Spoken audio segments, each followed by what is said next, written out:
Well, even as she was laid to rest, there are all indications that a political process in Pakistan would continue according to schedule. The Pakistan government indicating that January 8th still remains the date for elections. Let's now speak to Tehreek-e-Insaf chairman Imran Khan. He is in India, in Mumbai.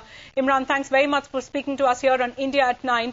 Al-Qaeda took responsibility for Benazir Bhutto's death earlier in the day. All indications really coming from the Pakistan government are of the same nature, that Al-Qaeda indeed is responsible. My straight question to you, do you hold General Musharraf responsible still for the death? I hold, like all the opposition, General Musharraf responsible. The reason is because he was responsible for her security. After the first suicide attack against Benazir, she claimed she wanted independent investigators to find out who had done it, because there were big doubts whether there was a suicide bomb or there was a bomb blast.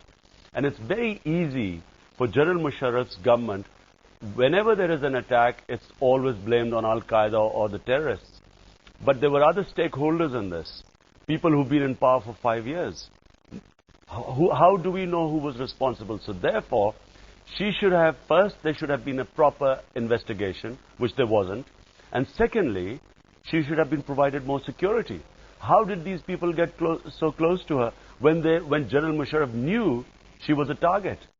Okay, Imran Khan, now Musharraf in a public address last night said he needs to take on jihadi terror. He wants all Pakistanis to come together, and he says his hands are tied at the moment. He wants greater support in the fight against jihadi terror. Rajdeep, we've been hearing this for 6 years. Every time something happens, he comes on television, puts on this bold face and tells us he's going to root out terrorism.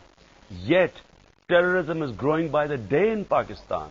I mean, this year, 2007 has been the worst year. So what new is he going to do? What is it that he hasn't done before? Clearly, he's not the solution to our problems. He is the problem himself. General Musharraf is like a red rag to a bull. So many people have been affected by his war on terror, the way he's fought it. We all want terrorism to end. But it's the way he has fought this war on terror that it's been increasing by the day.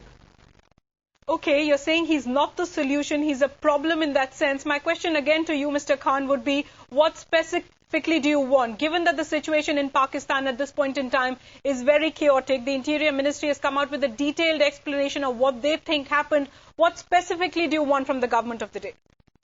Like the entire opposition, what I want is, we want General Musharraf to step down.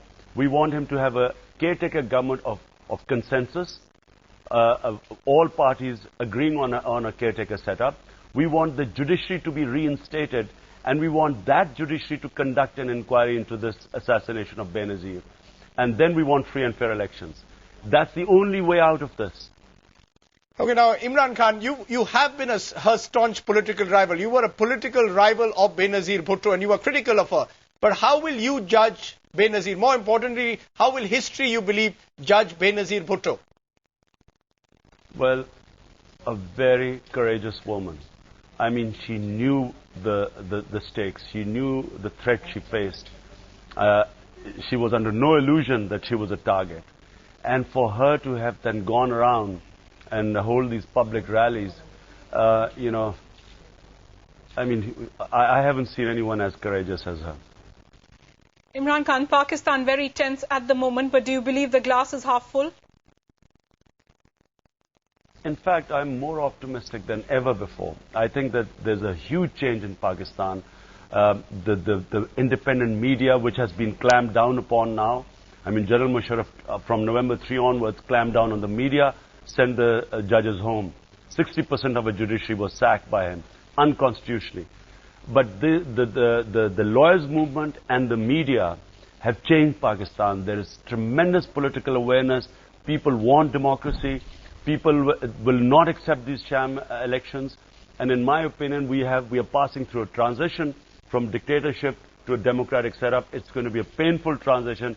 This tragedy of Benazir is part of that painful transition at a very high cost to us. But eventually we will move towards democracy, and it's only a matter of time. Imran Khan, let me ask you that big question then. Should elections really be held now on January 8th in Pakistan? Well, if General Musharraf holds elections on January 8th, they will be the biggest joke, because who is going to have rallies now? Who's going to come to a rally? I mean, not just that the Benazir got assassinated yesterday. The other ex-Prime Minister, Nawaz Sharif, he had 5 people killed in his rally, and he could have got assassinated. I mean, you could have been in a situation where both your heads of both the biggest parties in Pakistan could have been assassinated on the same day. So who is going to go out in the public now? Fair enough, Imran Khan. We know that life in Pakistan for a politician is very tough. Thanks very much for joining us. As Imran said, whatever else you would say about Benazir Bhutto, one thing you couldn't deny was her undeniable courage.